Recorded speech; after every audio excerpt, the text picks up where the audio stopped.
Okay. So I am delighted today to have Alexa and Jacqueline Child here, who are the co-founders of Dateability, which is the only dating app designed for people with disabilities and who are chronically ill. And it's an inclusive dating app, which I love. And, for me, I have studied and worked in the dating and disability field for many years. And when I saw the article on dateability in Jackson Company, and I read it, I said, oh my gosh, this is a dating app with integrity, which I gotta say, ladies, I had never thought that before. It's actually a dating app geared towards helping people with disabilities. So thank you for joining me and welcome, Alexa and Jacqueline. Thank you for having us. Yeah, thank you for the kind words. You're welcome. You're welcome. So share with us your story of coming to dateability. Yeah, so I became disabled due to chronic illness when I was 14, and I experienced discrimination, but not necessarily in the dating space. I only really began to see how people truly view and interact with disabled people after graduating college. I moved in with Alexa and we lived together for the first time as adults. And we were both dating, and she was not using the dating apps at the time. And I was. And no matter what, I couldn't ever get a second date. It was hard for me to even get a first date. And Alexa was always having to reject people, or just people were knocking down her door to get dates. And it was really confusing to me because we're very similar. And really the only big difference between us is that I'm chronically ill and she's not.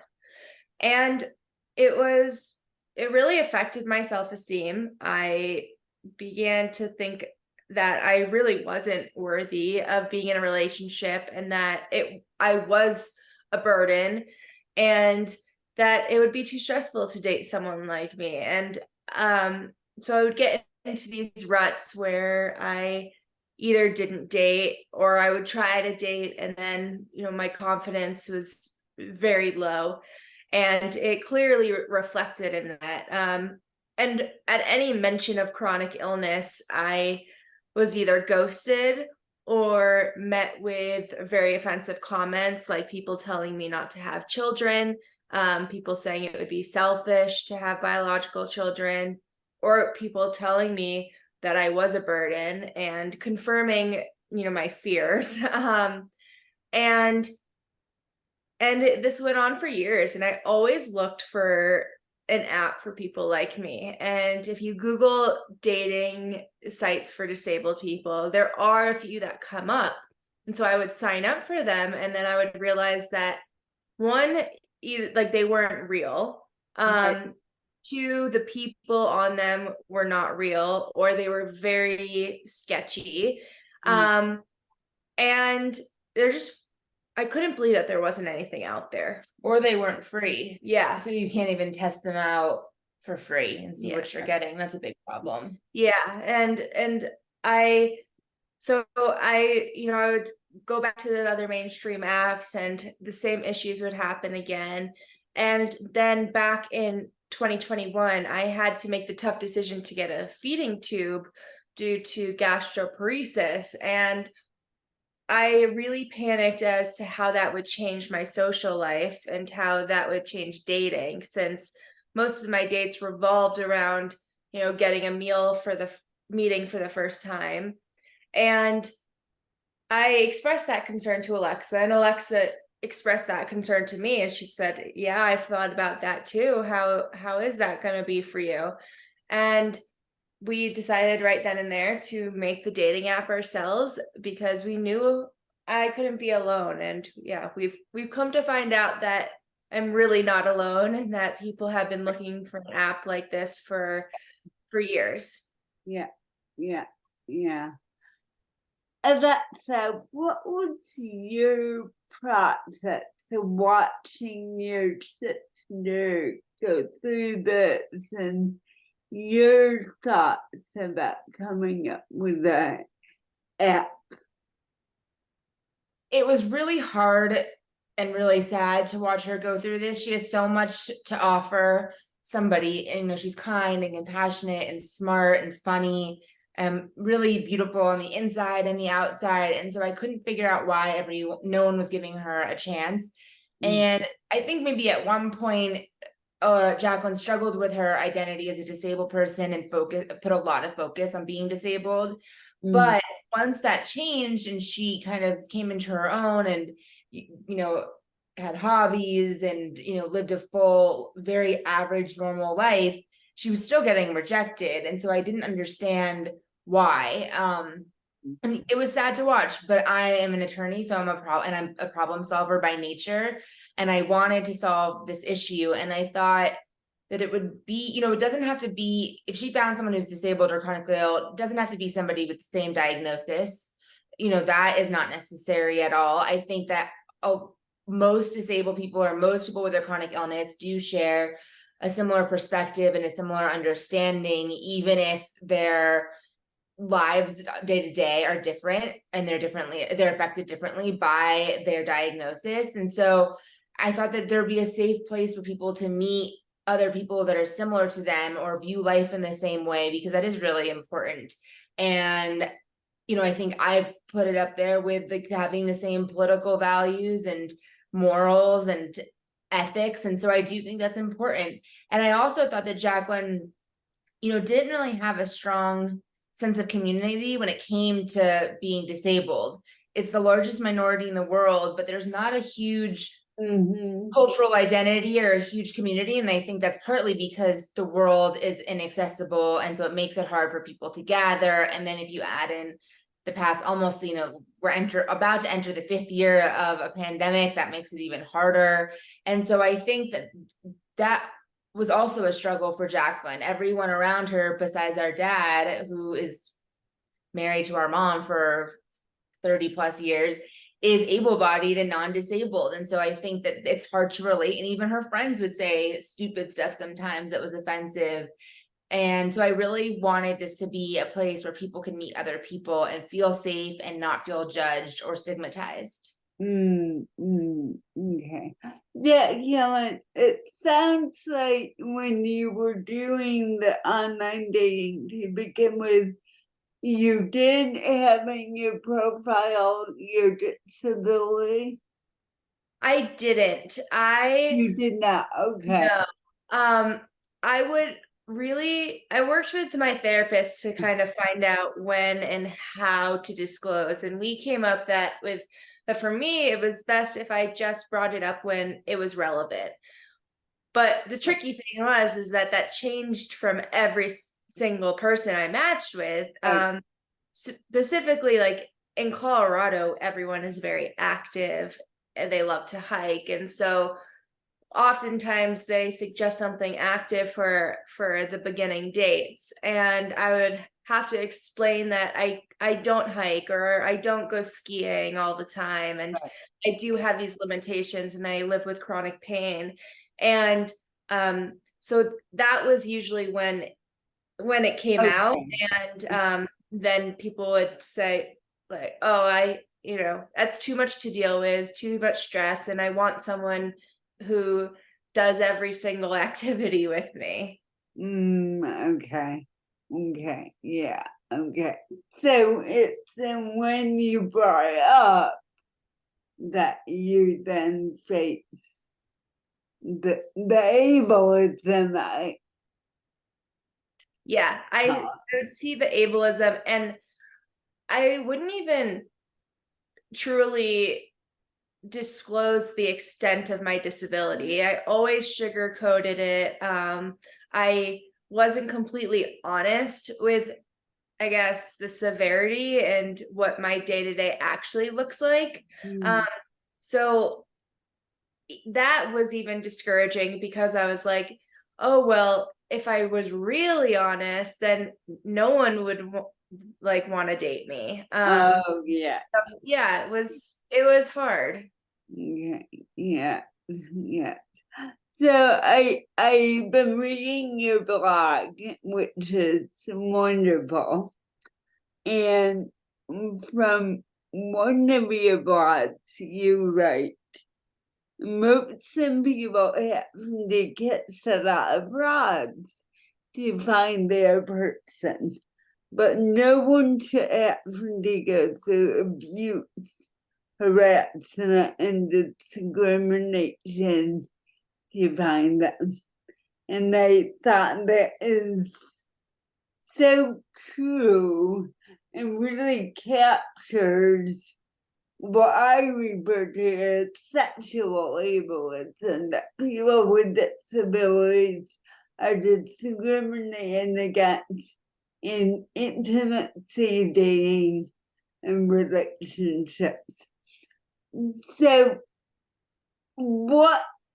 how have you used your vision that no one should go through that in building and developing dateability? Yeah, when we were creating Dateability, we wanted a way for people to disclose in a neutral manner, and in a way that there's not so much pressure or shame around it, and that it's just a part of us.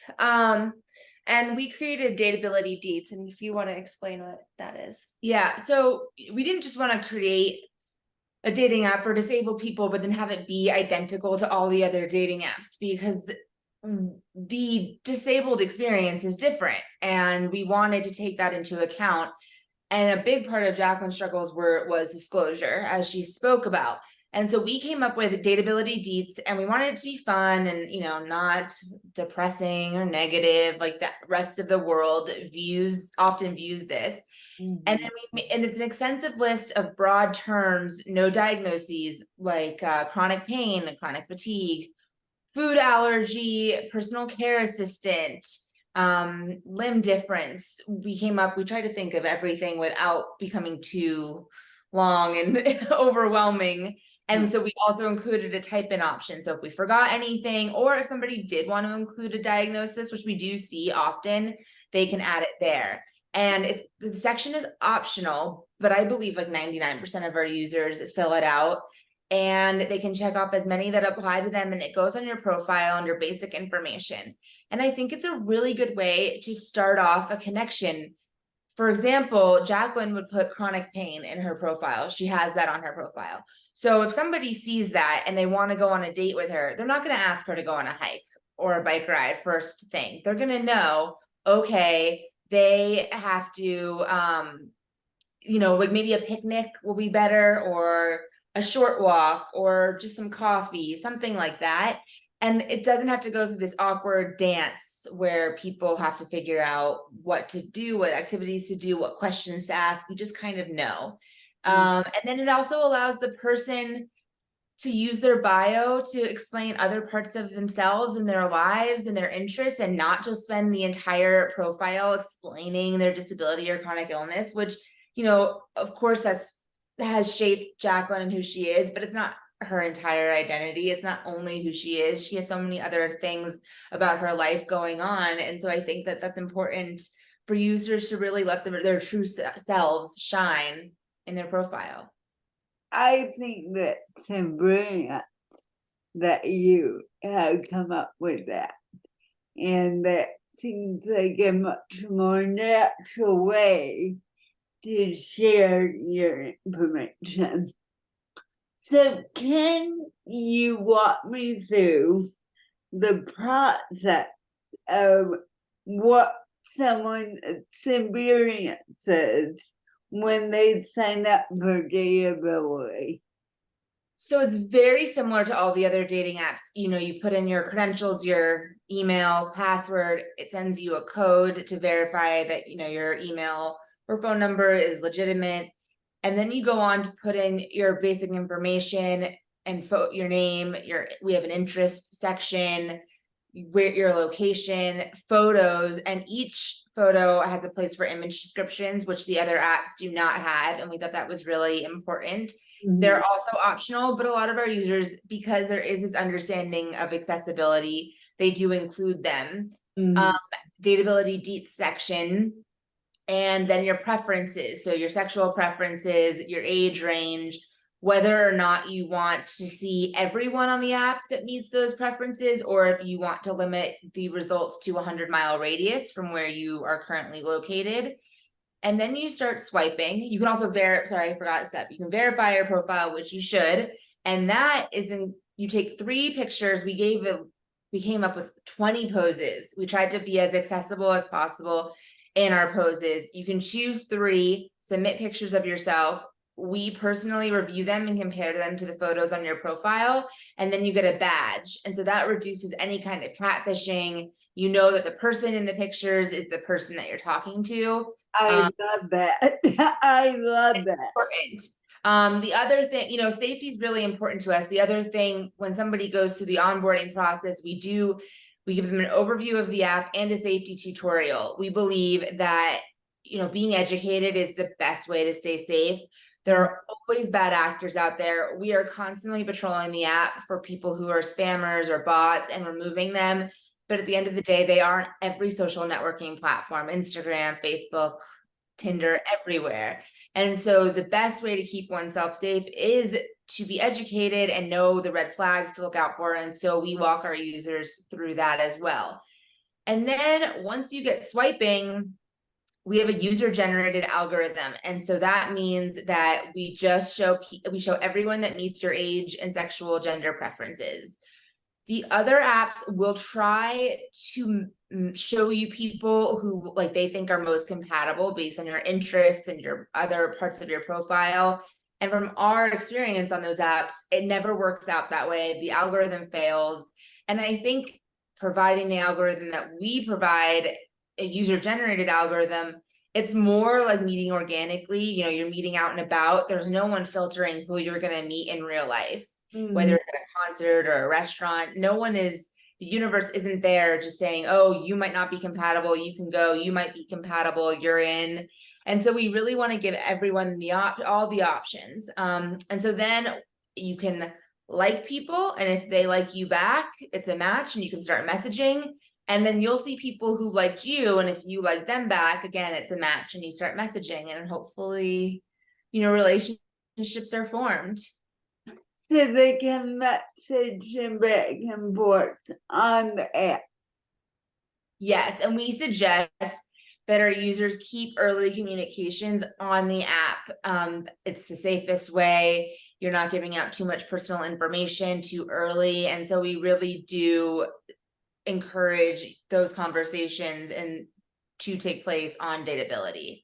Okay, good. And it's there any point in which they are free? No, not right now. Right now, Dateability is completely free. Eventually, we will introduce a subscription model that'll have added features and benefits. So we will charge for that premium model, but there will always be a free version. Yeah, and that was very important to us.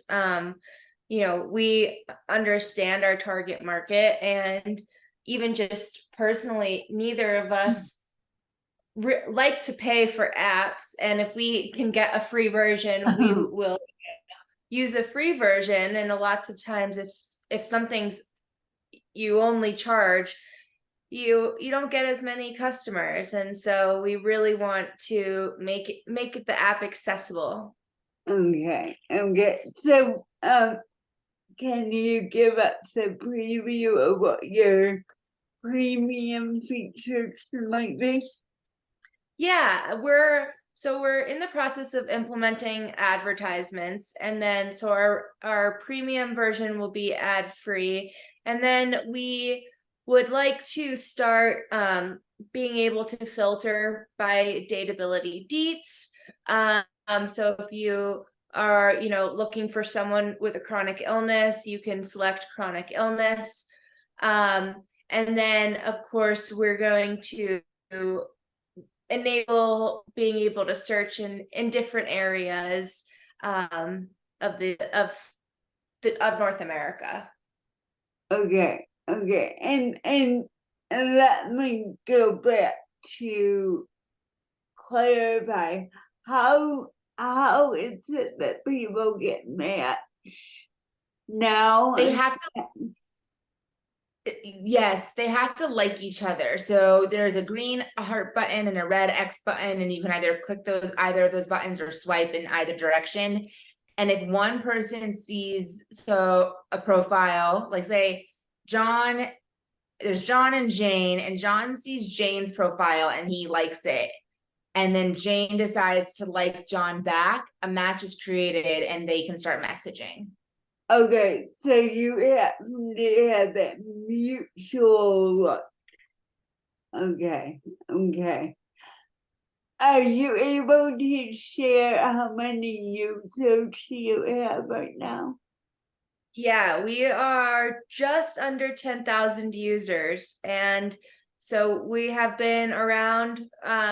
Our 1 year anniversary is coming up at the end of October, and so we're really proud of our user base. It's growing every day, and every month we're seeing a big uptick in users. And we know that there are over 60 million Americans with American adults with a disability. Mm-hmm. And we just want everyone who is looking for an app like this to know about it, because there finally is a solution. Right.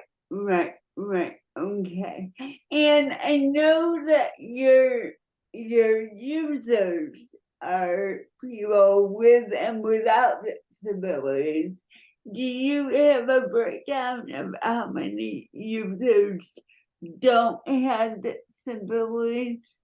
Yeah, about 7% of our users classify themselves as able-bodied, but of course some of those users are, they might have an intellectual disability and then they classify themselves as able-bodied, but about 3% of our users are non-disabled. Okay. And do you have a sense of the geographic range of the app? Yeah, we're seeing clusters in the major metro cities in the United States, New York, California, Miami. And as far as age, we're seeing millennials, but we do have quite a big like 65 around that age, which has been nice to see, because we've received feedback that even people who might be older and might be, around disability more, still experience that ableism and isolation. Right.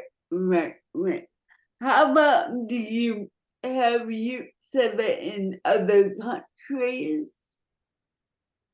Not yet. That is our goal. We get emails almost every week asking us if we're available in the UK, the EU, Australia, New Zealand. And so we really want to start launching in those countries. Their privacy laws are a lot stricter than the United States. And so it can be pretty costly and like very legal heavy. And although I'm a lawyer, I'm not that kind of lawyer. And Right. so we are waiting until we're in a better financial position to be able to expend like those resources into expanding. But if anyone listening wants to help sponsor us in other countries, we would love to do that. And we know that there's a need there too, because there isn't anything out there in any of these countries either. Right. exactly. And there's a lot of people in other countries looking. Mhm.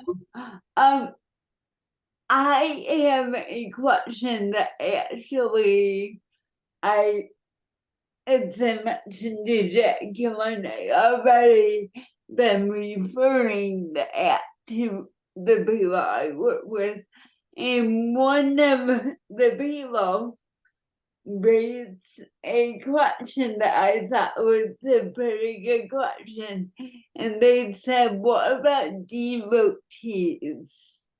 Have you encountered that, or do you have a policy around that?" Yeah, that was also a concern for us. I was not familiar with the term before starting this, but quickly we heard the concerns, and from our research, you know, that there's really kind of. Sorry, did you hear that? I did. It's It was a whatever military it plane. was. Yeah, I think they're military jets flying really low. It sounded like it Oh, just went right over. oh, So okay. sorry. Okay.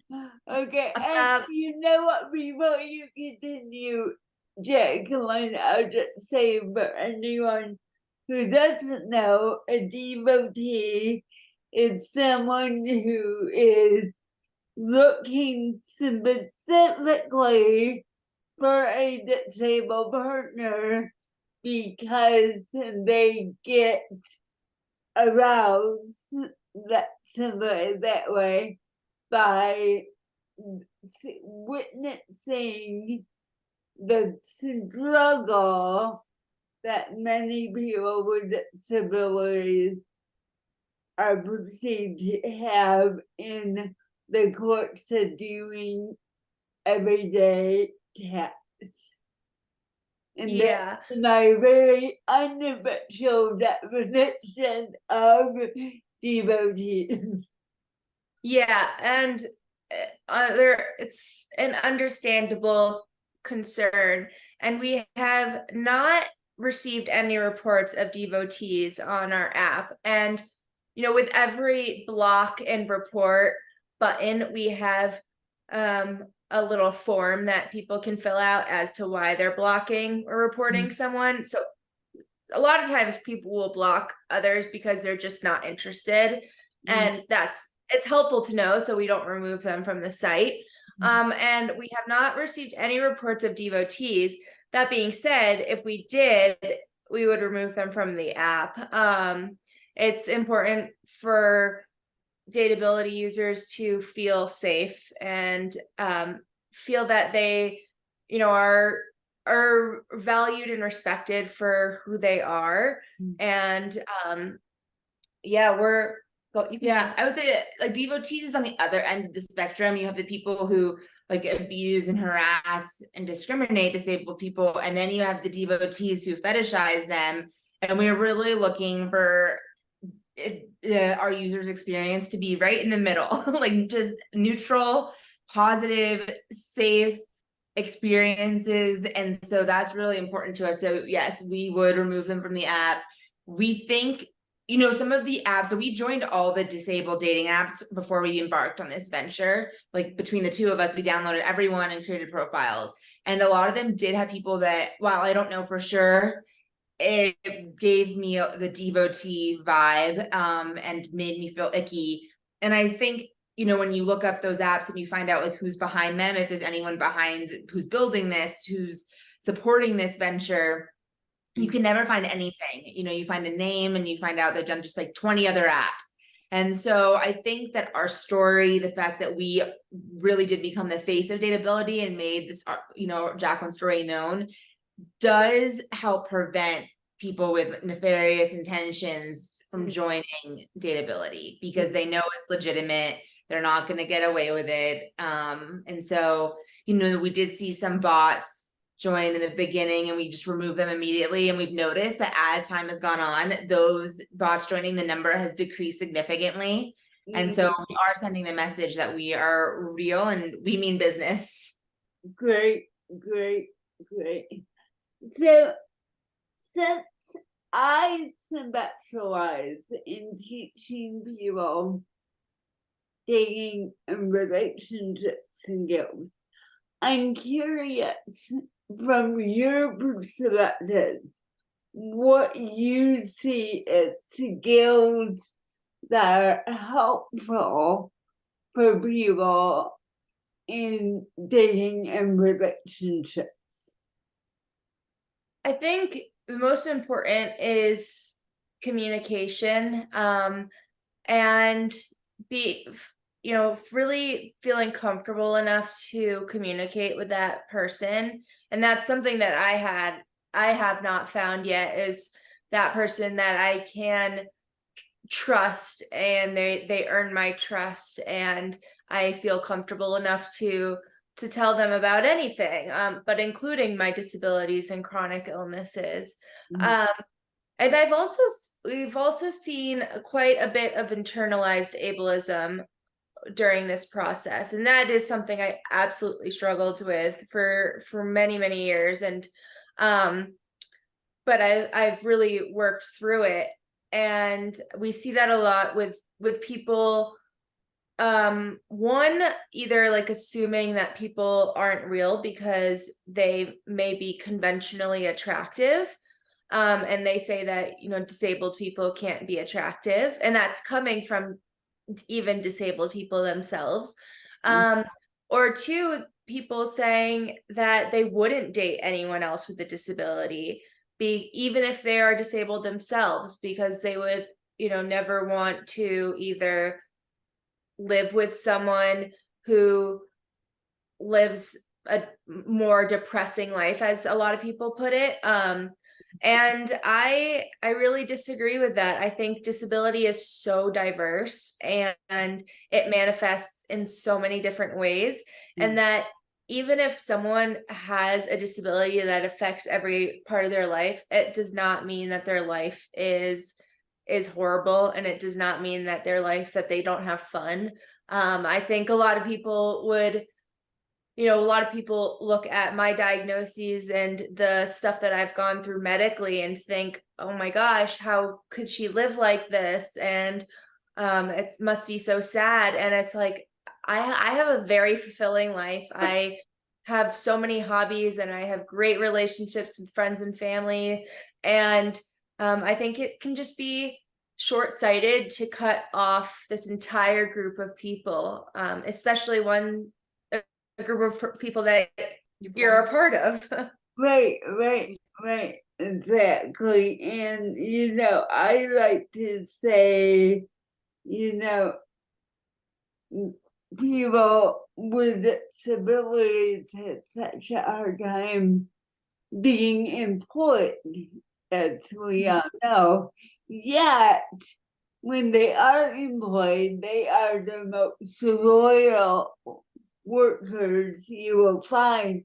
And I believe that's true of relationships, that if you have a partner with a disability, because of the life experience of dealing with adversity and struggle, that gives you skills to apply to relationships. I completely agree. And I think that, yeah, my adversity has made me strong and compassionate and resilient. And I really don't get stressed out by any of the little things. And I know that that is a really valuable quality to have in a relationship. And, I don't get scared away easily. So I completely agree. Mhm. Do you two have a success story that you can share? No marriage is yet. About a couple months into when we first launched, end of 2022, two of our users, started dating and had a relationship. They met on Dateability. They did break up ultimately, and it wasn't due to anything disability related. It was very normal breakup stuff. And so, but it was so nice to see because, Jacqueline has spent 5+ years on the dating apps and did not have any kind of success like that. And then, we've heard of other people just making connections and talking with people. We know someone else who had a lot of self-esteem issues when it came to dating, and he was just about to graduate college and was very fearful for what the dating life would look like, as an adult outside of school. And Dateability really helped him connect with people and feel more comfortable and feel more confident. And that's also, even if you don't find your person right away on Dateability, like, we love to hear that as well. So yeah, we know that the first Dateability wedding is coming, but it will take some time. Great. And you only launched less than a year ago, correct? Right. Okay. And I must say you have gotten some very good press No, thank you. already from it. So, okay, I'm gonna wrap up by asking you both questions that I ask most of the guests on the show. And the first is, how do you think society can change to see disabled people more as potential partners? I think that an important thing to remember is that anyone can become disabled at any day and at any point in time, and that it's so some people are born with it, but some people are not, and that it isn't this bad and ugly thing, and it can really make someone, like we discussed, a good partner. But remembering that no one is guaranteed their health is really important. I had seen that comment a lot in response to me, like, I want someone who is healthy. And you might go and find someone who is healthy today, but that does not mean that they will have their health tomorrow. And that's really not what matters in the long term. You want someone who will be by you in sickness and in health, and you want someone who loves you for you and not because of what your body can and cannot do. Yeah. What do you think would be the most helpful advice you can give someone with a disability wanting to get out there and begin to date? I'm gonna give that to you first because Okay. you are disabled. Yeah. So I think for me to give advice is the best piece of advice would be to get out there. It's really hard to make that first step. It's like when everyone says the hardest part about working out is putting on the clothes. It's like that. Like, it's hard, but it's important to do it. And that there's so much isolation within the community that we need to foster these relationships and this sense of community as much as we can. And Dateability is a great place to do that.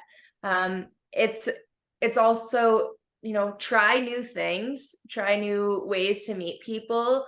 You never know who you're going to meet when you're out, if you do some sort of activity. And yeah, it's hard to put yourself out there, but it's important. And I think my advice would be to not lose hope and, to remain optimistic, even through the hard times when you feel most down. I truly believe that for those who really want love and a partner, there's someone out there for everybody. And, maybe your person's on Dateability. So join Dateability and give it a shot. Yeah.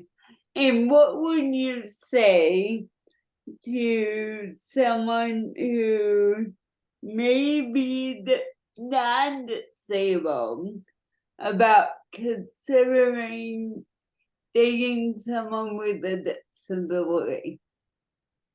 I'd say that you don't really know what it's going to be like until you try. You might have these preconceived notions and they might be totally wrong. Or maybe some of them are right, but they don't, that's okay too. And you're fine with dating somebody with a disability, and it's so fulfilling, and love really makes the world go round.